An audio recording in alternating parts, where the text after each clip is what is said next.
Seorang pria yang tertangkap warga mencuri motor di Jakarta Utara berusaha meminta maaf dengan menelpon istrinya agar bisa dibebaskan warga.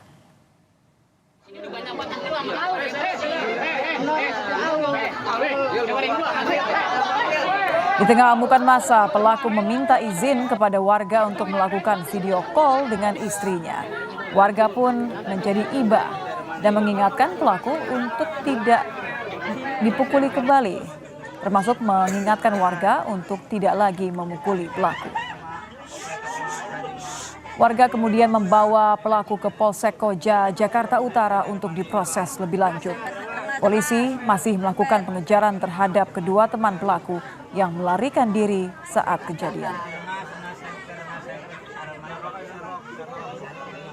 Nah, akhirnya tuh anak saya kan pulang tuh, Pas di situ dia ngeliat nih yang di motor itu, kata anak saya, "Heh, maling lu ya?" Gitu. Terus si maling itu lari. Maling itu, saya mau telepon istri saya, kata dia gitu. Akhirnya dia kan anak-anak tuh kasih kan handphonenya, ya dia telepon tuh bininya, mak aku ditangkep, kata ini warga gitu, udah ini gitu. Oh, berarti dia. itu istrinya ya? Iya.